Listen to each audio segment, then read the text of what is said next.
Katie Couric said Lauren Sanchez's Vogue cover was tacky. Anna Wintour, the iconic editor-in-chief of Vogue, stepping down after almost 40 years. Anna Wintour is out as Vogue's editor-in-chief. The move stunned the fashion world and so-called Wintour watchers. What is the industry without Anna Wintour at the helm of one of the most recognizable brands on the planet? Here's yet another one of her Vogue photos in her underwear. Because we all celebrate our weddings in our underwear. Not sure how I celebrated mine. What kind of man buys his new wife an entire media empire as a wedding gift? That's the question everyone's asking after rumors exploded that Jeff Bezos, yes, the Amazon billionaire, might have handed over Vogue magazine to Lauren Sánchez as part of their ultra-luxurious wedding celebration.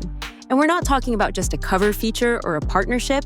We're talking about a full-blown takeover of one of the most iconic names in the fashion world. But did this actually happen? Or is it just another internet rumor fueled by money, power, and a whole lot of ego? Because while Team Bezos claims it's totally untrue, the timing of everything from Sanchez's surprise Vogue cover to Anna Wintour stepping down has way too many people raising eyebrows. Let's break it all down. When Jeff Bezos and Lauren Sánchez tied the knot, it wasn't exactly subtle.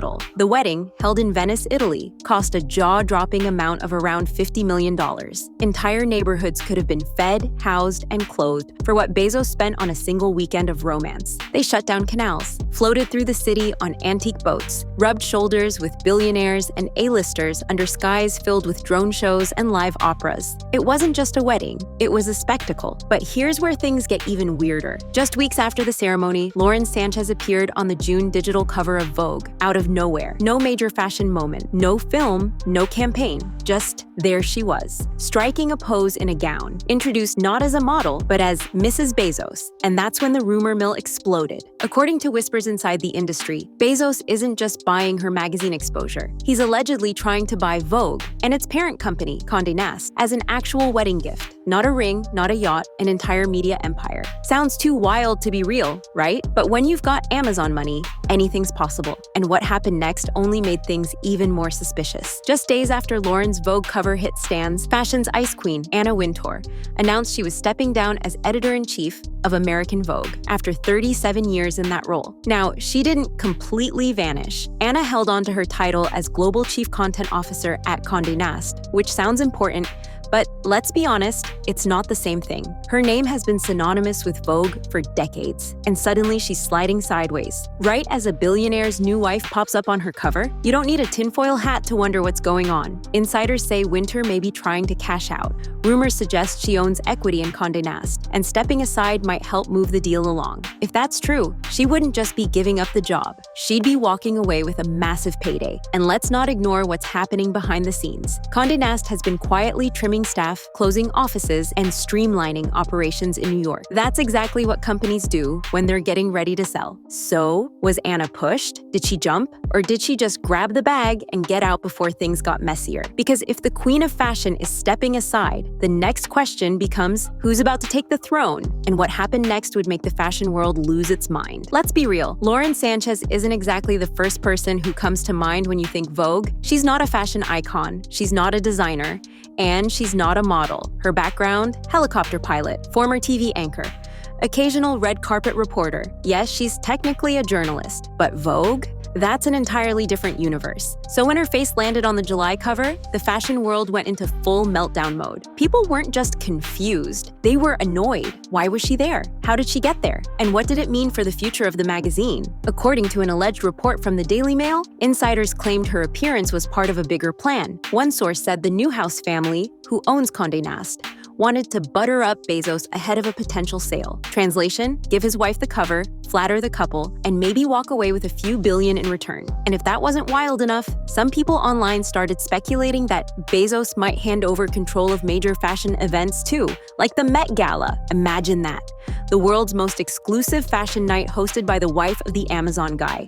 It sounded like satire, but as more pieces fell into place, it stopped feeling so funny because the rumors weren't going away. In fact, they were only growing louder. Before we dive into the next twist, don't forget to hit that subscribe button. If you're into celebrity drama, wild rumors, and behind-the-scenes gossip, this is the place to be. We've got a lot more coming. And trust me, it only gets messier from here. As the speculation spread, Bezos' inner circle finally responded. According to sources close to him, the entire story was totally untrue. Condé Nast wasn't for sale. Bezos wasn't buying anything, and Sanchez wasn't becoming fashion's next big boss. End of story? Not quite.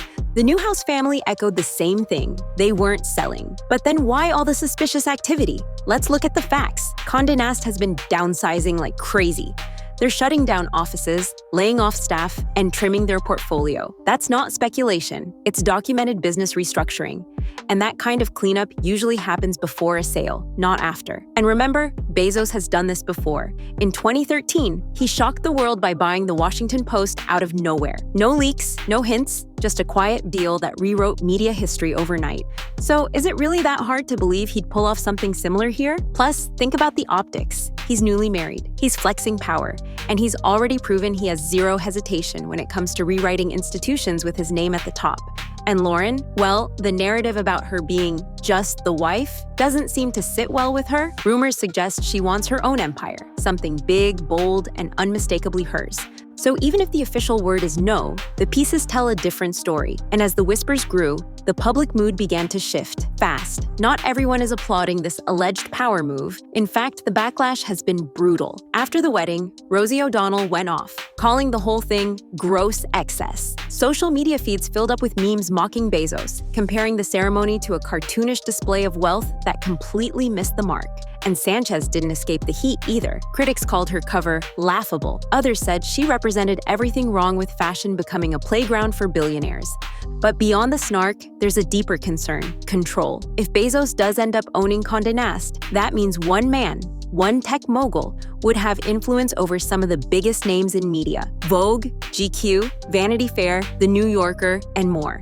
That's not just about fashion. That's about shaping taste, culture, and even public opinion. And considering how much Amazon already controls in retail, cloud computing, and entertainment, it's starting to feel a little dystopian. Even fans of The Devil Wears Prada are taking notice.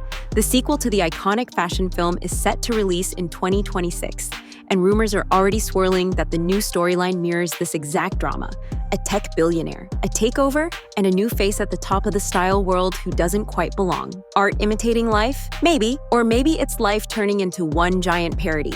But either way, the damage might already be done. At this point, it doesn't even feel like real life anymore. It feels like a plot from a movie, and maybe that's not far off. The Devil Wears Prada 2 is officially in production and set to release in 2026.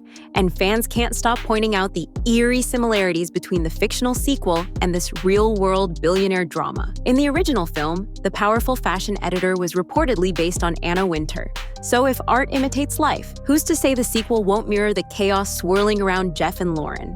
Online forums and fan theories are already predicting that the movie might include a Bezos-like character who buys a fashion empire and installs his new, flashy wife at the top. A total outsider who suddenly calls the shots in a world built on taste, tradition, and legacy. Sound familiar? But it's not just the film buffs talking. The fashion community is growing uneasy. There's a growing fear that legacy brands like Vogue, which once helped define style for generations, are turning into luxury toys for the ultra-rich. That what used to be about creativity and culture is now about ego, money, and flashy wedding gifts. And the frustration isn't just inside fashion, it's across the board. People are tired of watching billionaires collect institutions like collectibles, newspapers, space programs, and now maybe even Vogue. Because if someone like Lauren Sánchez, with no real background in fashion, can allegedly take over one of the biggest publications in the world, what does that say about who gets to influence the culture we consume? So, did Jeff Bezos really buy Vogue for Lauren Sánchez? Officially, no. According to spokespersons and Condé Nast insiders, the deal isn't happening. The company isn't for sale. It's just a rumor. But if you look at the timing, the sudden shifts, and the bizarre coincidences, it's hard to completely believe that nothing is going on behind the scenes. Anna Wintour steps down. Lauren lands the cover. Condé Nast slashes staff and preps like a company up for grabs. And suddenly, one of the richest men on the planet is at the center of fashion's biggest shakeup in years. Whether or not the deal ever closes, this story reveals something deeper: how wealth can bend entire industries, how influence isn't earned but bought, and how the lines between journalism, fashion, and tech are getting blurrier by the day. So maybe Bezos didn't technically hand over Vogue as a wedding gift, but the fact that so many people believed it, that says everything. What do you think? Is this just a wild rumor, or is there something bigger going on that we're not being told? Let us know in the comments. And stay tuned, because in a world ruled by billionaires, even the most ridiculous stories can suddenly become very real.